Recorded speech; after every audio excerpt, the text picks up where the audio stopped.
வருகிறது சனிப்பெயர்ச்சி.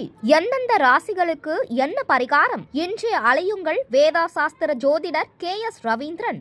ராயபுரம் சட்டமன்ற தொகுதிக்குட்பட்ட கன்னியம்மா கோவில் பகுதியில் 50க்கும் மேற்பட்ட குடும்பங்கள் பல ஆண்டுகளாக வீடின்றி தவித்து வருகின்றனர். இந்நிலையில் கடந்த அதிமுக ஆட்சியில் அந்த தொகுதியின் சட்டமன்ற உறுப்பினராக இருந்த அமைச்சர் ஜெயக்குமார் அவர்களின் குடிசை வீடுகளை ஓட்டு வீடுகளாக தற்காலிகமாக கட்டி கொடுத்தார். பின்னர் மக்களின் கோரிக்கைகளுக்கு ஏற்றவாறு அதே பகுதியின் அருகாமையில் அடுக்குமாடி குடியிருப்புகளை கட்டித்தருவதாக உறுதியளித்தார்.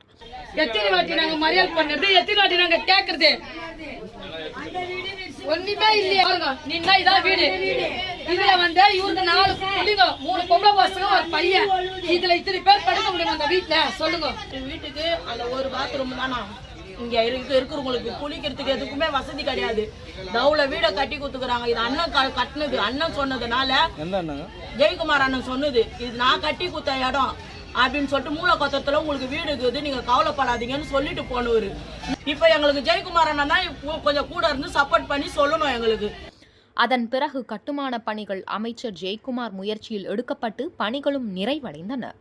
பின்னர் ஆட்சி மாற்றம் ஏற்பட்டு திமுக அரசு அடுக்குமாடி குடியிருப்புகளை மக்களுக்கு ஒதுக்காமல் கிடப்பில் போட்டது.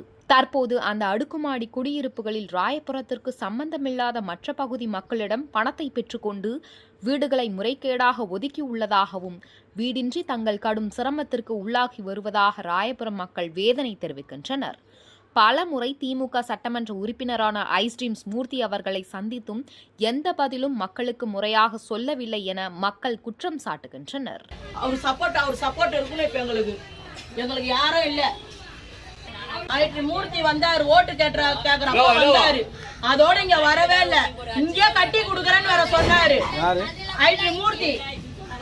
மூர்த்தி வந்து சொன்னாரு, எம்எல்ஏ வந்து சொன்னாரு, அதோட வந்து எட்டி கூட இங்க பாக்கல. ஜெயக்குமார் அண்ணா வந்து ஒரு மழை காலத்துல கூட வந்து இங்க எல்லாருக்கும் அன்னதானம் எல்லாம் போட்டு எல்லாம் இது பண்ணாரு. அவங்க வந்து ஒண்ணு கூட எட்டி கூட பாக்கல. அண்ணா வந்து இங்க மக்களுக்கு கஷ்டப்பட்டா கூட எல்லாருக்கும் சாப்பாடுகள்லாம் குடுத்துட்டு போனாரு. இங்க வீடு வீட மழையில எல்லாத்துக்கும் வந்தவரு. இப்ப இந்த ஆளு வந்து எல்லாம் இது பண்ணி எல்லாம் சொதிப்பு விட்டு இந்த மாதிரி ஆயிப்போச்சு.